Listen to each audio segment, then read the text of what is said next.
அதுபோல இன்றும் நம்மோடு வாழ்ந்து கொண்டிருக்கிற பெருமக்கள் நம்முடைய ஐயா மரம் மாசிலாமணி அவர்கள், நம்முடைய சூழியல் பாசறையினுடைய தலைவராக நம்முடைய ஐயா முனிசாமி அவர்கள் இயற்கை வேளாண்மை குறித்தும் மரத்தின் அருமை குறித்தும் இயக்கம் நடத்தி கொண்டிருக்கிற நம்முடைய அப்பா கல்லு நல்லசாமி அவர்கள், எத்தனை பெருமக்கள் இங்கே நன்றி செலுத்தப்பட்டது. நீங்க ஜாதவ் பயாங் அசாமிலே ஒரு தனி மனிதன் ஒரு காட்டை உருவாக்கி இருக்கான். தனி மனிதன்.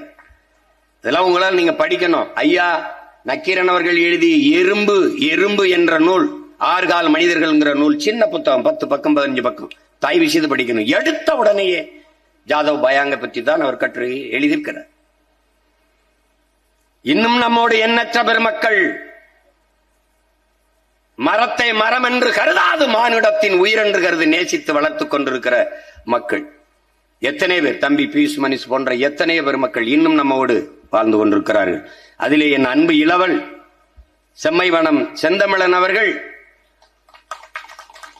ஒரு வரட்டு காட்டை காடாக மாற்றியிருக்கிறார். இந்த காடு, இந்த காட்டின் வரலாறு மொத்தம் 68 ஏக்கர். இது ஒரு வறண்ட காடு. அன்னைக்கு எங்க ஐயா சொல்றார், வாங்கும் போது 1500 ரூபாய்க்கு ஒரு ஏக்கர் வாங்கினாண்டா, வெறும் பொட்டல் காடு என்று. 91 வாங்கினேன் என்கிறார்.